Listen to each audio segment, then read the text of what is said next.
So yun, magandang araw sa inyong lahat. So, kaka-out lang natin. At maaga-aga kami nag-out kasi bukas wala kaming pasok. Friday, Saturday, Sunday hanggang Monday, 4 days kaming walang pasok. Kasi dito, Chinese New Year. Yun, kanina wala na kaming ginawa. Lalo nasira pa yung machine.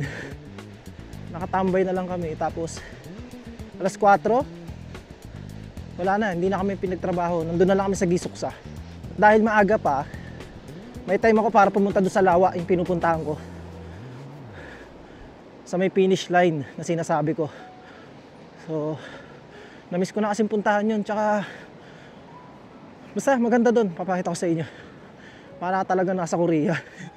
Bali 4 days nga tayong walang pasok. Si holiday. So, yun, haba ng pahinga natin. Nakakalungkot lang. Wala tayong natanggap na bonus. So yun sa company namin talaga lahat wala eh. Pero hindi naman lahat wala. Pagka bonus pala. Ganun. So nakakainggit sa iba na nakakatanggap ng bonus. Pero ganun talaga. Iba-iba tayo ng napuntahan na company. So yun yung isang dito sa Korea. Ang maganda dito, pag magalaki yung company nyo, may bonus, may mga bonus kayo makukuha. Like ngayon, Solnal, New Year, tapos mga Thanksgiving, ganun. May makukuha kayong mga bonus. Pero depende sa company. Sa amin wala eh. Wala kami nakuha. Walang binigay sa amin. Pero all goods lang. Ganun talaga. Eh yung pagsagot nila ng pagkain namin, parang bonus na yun. Tsaka yung wala kaming pinabayaran, bonus na yun. Diba? Magpasalamat pa rin kahit wala. Pero masarap pa rin pag meron eh. Kasi yung iba, ang laki na nakukuha. 1 million won. Iba 300,000 won. Nasa 12,000 to 40,000. Isipin mo, bonus lang yun Yun talaga, swerte yan sa company. So nandun nga yung boss eh, bago ako umalis. Kasi matagal din hindi napunta yun dun. Sabi ko, Kuya Kevin, nandyan din boss. Baka bigyan tayo. Sabi ko, malay mo, pero wag ka na umasa. Hindi muna ako umalis agad, nagtambay muna ako doon. Baka mamaya pumasok doon, tapos bigyan kami. Umasa no. Kaso nagsawa na ako kakaantay. Mukhang wala lang planong bigyan kami. Kaya nagbike na ako. Medyo na-late nga ako. Na-late tuloy ako ng konti. Kaya yun lang talaga dito sa Korea yung nakakalungkot. Siyempre hindi naman pare-parehas lahat ng company. May mga company na malalakas, may company na malalaki talaga na kayang bigyan ng bonus yung mga yung mga empleyado nila. Sa atin wala. Ay, nakakalungkot pero all goods lang. Na ganun talaga ang buhay. Hindi lahat meron. Pero ito yung maganda sa company namin na kahit pagka wala talagang pasok, bayad kami. Kunyari holiday, bayad talaga kami. Kasi may ibang company na hindi sumusunod. Na pagka holiday, pag wala kayong pasok, pag no work, no pay. Sa amin basta holiday, basta red calendar, wala kaming pasok tapos bayad. Ayun ang maganda sa company namin na walang nilalabag yung company namin. Talagang all goods yung company namin sa lahat ng klase. Eh syempre yung bonus, kaya nga tinawag na bonus yan. Pwedeng meron, pwedeng wala. Syempre, don't expect, kumbaga. Kaya yun, pero yung sa company nga namin, yung kagaya niyan, dahil Friday tsaka Monday natapat. Friday to Monday, wala tayong pasok. Tapos bayad pa, di ba? Yun maganda. Tsaka dito sa company talaga namin kasi wala rin naman talaga laging trabaho. May trabaho kasi hindi naman pagudan. Konting trabaho lang. Tapos pahinga. Kasi nga, mas gusto ng mga katrabaho namin dyan na pahinga lagi, walang OT, ganun. Tamang trabaho lang ba? So, yun.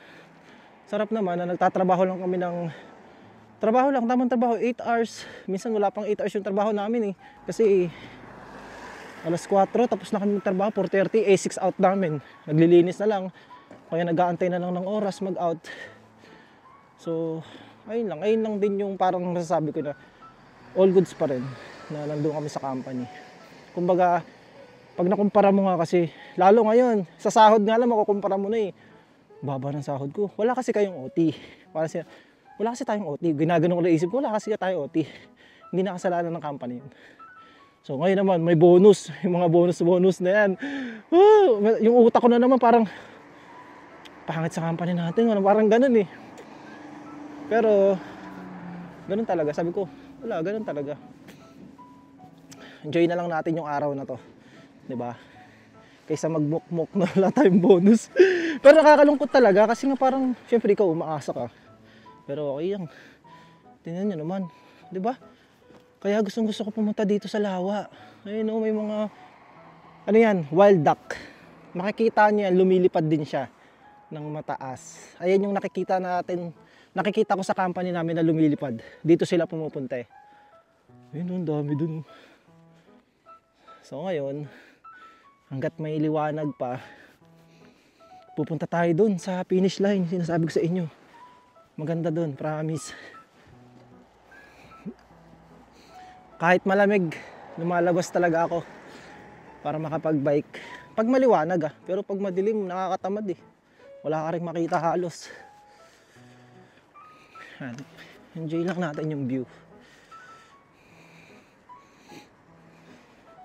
Di ko alam kung makakagala ako na tong Sabado, Linggo. Kasi Monday, kasi wala rin akong pera.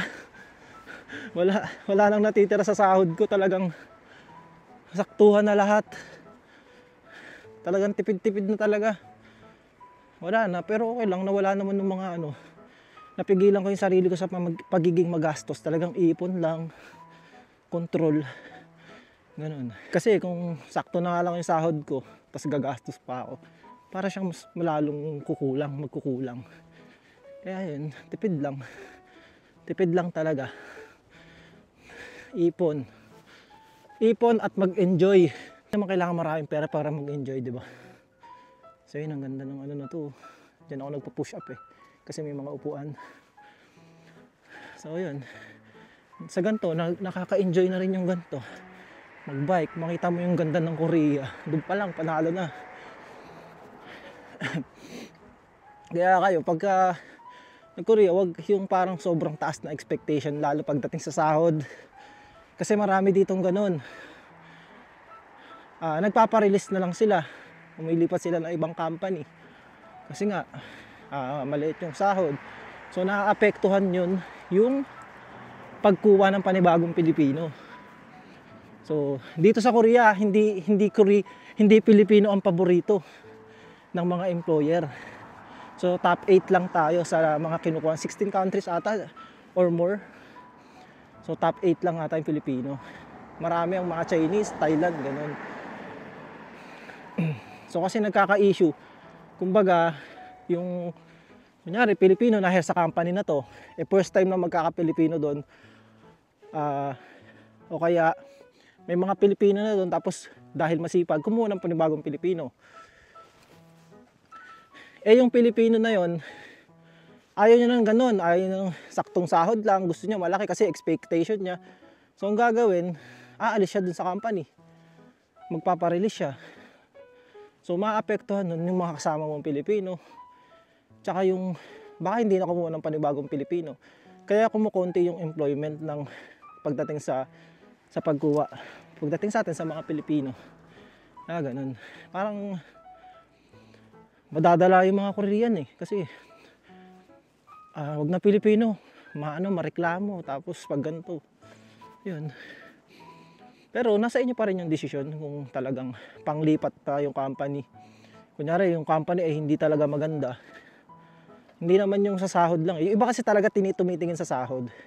Kahit ako ayun lang ang butas ko sa Korea ay hindi nga siya butas eh. Ayun lang yung makikita ko sa company namin na na ikukumpara ko sa iba, yung sahod talaga. Kaso na-realize ko, wala namang kasalanan yung company dun. Pinirmahan ko yung kontrata na yun eh. Makikita mo sa contract yun na hanggang ganun lang ang pasok mo. Tapos, walang OT. Wala talagang OT, walang pasok Sabado, Domingo. Tama naman sila. Tapos nandito na ako sa trabaho, magre-reklamo pa ako, di ba? Kasi ganun. Dapat handa. Tapos expect the unexpected. Ganun. Kasi ako din, expectation ko talaga sa sahod ako dito kahit 120, 150. Ganun expectation ko. Para makakaipon ako. Kaso, nilagay tayo dito Nilagay ako dito na, yan, walang OT. Kahit gusto kong umalis, naisip ko ding umalis na hindi. Basta, ayun yung gumugulo sa isip ko. Kaso, ano yung, ba't ako aalis? Ano yung reason? Dahil sa sahod? Grabe, parang feeling ko napakasama ako naman nun kasi yung company na to, yung dahilan kung bakit ako nakarating dito. Tapos iiwan ko sila dahil yung sahod ay ganun lang. Tapos dalawa lang kaming Pilipino dyan. Parang may effect eh. May magkakaroon siya ng effect pag ginawa ko. Hindi nakukuha ng Pilipino. Diba? Tapos parang kawawa, maaano din si Kuya Kevin. Kasi kaya kumuha ng kasama na Pilipino. Kasi magaling siya sa trabaho eh. Tapos parang dawit pa siya, parang ganun. Ako naman, okay na ako sa gantong setup na Monday to Friday lang pasok. Pero in long term, kumbaga pangalawang kontrata ko na, ganun, gusto kong i-enjoy na lang ang pagkukurya kasi parang saktong trabaho lang, wala talagang pasok ng Sabado-Linggo. Kasi may mga tao na gusto na ganun lang. May gusto, sabi ko nga ako parang gusto ko may pasok ng Sabado hanggang Linggo. Tapos yung iba pinagpe-pray na hanggang Biyernes lang yung pasok nila. Doon ko na-realize na nagre-reklamo ako. Sa isip ko lang nagre-reklamo ako na ganito. Kaya sabi ko hindi dapat. Kasi yung iba nga pinagpe-pray na ganito lang na hanggang Friday lang sana yung pasok. Tapos yung iba naman na hanggang Linggo para mas malaki yung kita. Sabi ko, wala, siguro may purpose kaya tayo nilagay dito. Kaya yun, ina-enjoy ko na lang na kahit gano'n yung sahod. Talagang ginagawa ko ng paraan. Tipid, ipon, mas ipon talaga. Kumbaga, hindi na ako yung gastos. Talagang pundar. Tapos, gamitin ng maayos yung pera. Kumbaga, negosyo, yung advance ka na mag-isip. Advance yung mo. Mag-try ka ng mga ganito. Yun, dami ko naiisip ngayon na pwede kong itry para pandagdag income. Parang gano'n na lang. Parang didiskarte na lang. Parang gano'n. Diba? Kasi gusto ko naman talaga yung gantong pasok lang na in long term nga, na walang pasok Sabado-Linggo para gala na lang ako dito sa Sol tuwing Sabado, nagtatrabaho ako dito tapos nakakagala. Kaso, ayun yung ko kaso, syempre gusto ko sa una, may pasok para makaipon, parang ganun. Kaso ito nandito na tayo sa ganun na setup na Monday to Friday lang ang pasok. So, all goods pa rin. Salamat pa rin kay Lord kasi nandito tayo ngayon sa Korea, di ba? Ang daming gustong mag-Korea. Ngayon na-realize ko, ang daming gustong mag-Korea, nandito ka na, magre-reklamo ka pa. Tsaka, napakaswerte sa company kasi wala kang masasabi. Diba, napakaganda ng company namin. Napakabait ng mga tao, wala lang bonus. Ayun lang, yung pera lang. Yung pera lang yung Pag nakukumpara mo kasi, parang sayang yung panahon, sayang ganun. Hindi, sabi ko, huwag natin sayangin yung panahon. Diba? Ayun na lang nasa isip ko. Enjoy. Ganun. Sabi ko hindi naman kailangan ng pera para mag-enjoy. So, yan. Dahil wala akong pasok, gagawa na lang ako ng maraming memories, diba? So, andito na tayo. Ang daldal ko So, ito yung pinakamagandang spot. Yan.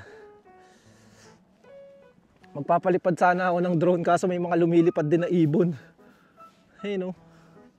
Baka mamaya madagit yung drone ko, mahirap na. Ito yung binabalik-balikan ko dito. Summer, halos araw-araw ako nagja-jogging dito. Sarap talaga makita ng nature Tapos mga ibon. Kita mo sila kung paano sila lumipad. Nakaka-relax, tas ang ganda pa ng araw, sunset. Ang ganda ng Korea talaga, solid. Napakaganda. Tingnan nyo yung grabe yung pagkakaiba ng part na to Itong part na to, yung puno niya, normal lang normal lang na green. Pero dito, kulay puti na siya. Kasi sa lamig, kumbaga may mga snow. May mga snow yung puno dito. Diba? Doon part lang malamig. Daming ibon, grabe, solid. Ayun, tagak ko. Diyan. Daming ibon. Parang ayun yata yung wild duck. Kaso bakit nasa puno? Dami Mamaya papalipad. Ewan ko kung makakapagpalipad ako ng drone sa ganyang setup. Baka kasi dagitin eh. Hirap eh. Ay, sarap. Sarap mabuhay. Ganda pala dito pag ganito, pag taglagas. Tingnan nyo naman yung part nito. Pero pag summer to, ano to, parang siyang gubat. Nababalutan to ng mga puno at mga halaman. Pero ngayon, winter, syempre walang nabubuhay. May nabubuhay pala. Pero halos lahat pala na ganyan. Para siyang mga patay na puno na lang. Mga sanga-sanga, patay. Kasi malamig. Wow. Ganda talaga. Yun yung finish line ko. Ganda, maganda. Ayun. Diba? Daming ibon. Mukhang hindi naman nandadagit tong ibon na to kasi mukhang hindi nila kayang lumipad ng mabilis eh. Sayang di natin naabutan yung mga bibi.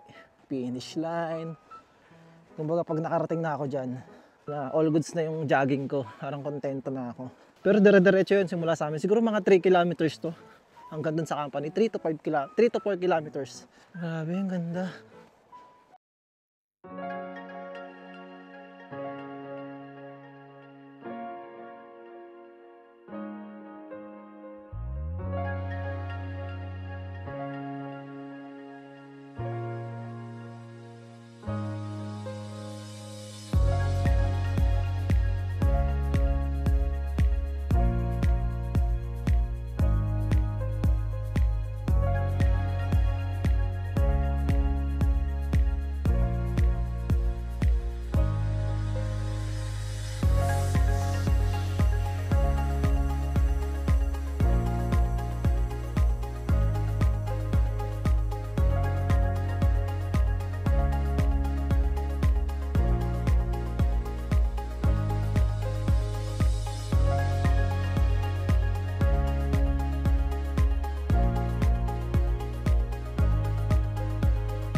Tapos na tayo. Tapos na tayong tumambay. At nakapagpalipad na rin tayo ng drone. All goods na. Parang para sa akin yun lang eh. Yun lang magawa ko sa isang araw. Na makapag-vlog, makapag-video, gumawa ng memories. Wala na. Parang nagawa ko na yung papel ko ngayong araw. All goods na. So yung kulay green kanina na spot, dun yun oh. Yan. Yung pabilog na yun. Dun. Tapos flower yung nasa gitna nun. Yung pinuntahan ko ng drone. Tapos yung yate kanina, yung bangka. Dito, hindi ko na makita. Ang dilim na eh. Basta dyan sa part na yan. Napanood nyo na ba yung mga videos sa TikTok na yung makakasalubong mo yung future na ikaw. Kunyari, ikaw ngayon, nagbabike, tapos makakasalubong mo yung future mo. Nakasasakyan, tapos parang successful. Pero lang yun, parang edited siya. Parang nag-trending lang siya na ganun. Sa akin, what if makasalubong ko yung ako, no? Yung future na ikaw. Parang lang yun, parang pahiwatig lang yun na galingan natin. Kumbaga, yung bawat ginagawa natin ngayon, bawat desisyon na gagawin natin, dapat matutuwa yung future natin. Parang ganun, di ba? Ako naman, parang sabi ko, kung makikita ko yung dating ako, kunyari ako yung future tapos yung Vincent na nag-aaral ng Korean language. Grabe mangarap. Talaga nag-aaral. Kasi parang iniisip ko, parang hindi na ako yun eh. Kasi ang sipag ng tao na yun eh. Tuturo, nagtatrabaho. Ayun, tas nandito na ako. Ang galing. Parang ito na yung future. Parang ako ngayon yung future. Tapos naisip ko lang yung dati na grabe tong tao na to. Kaya kung makikita ko yun, yung dating ako, papasalamat ako kasi ito, kinaya niyang tuparin yung pangarap.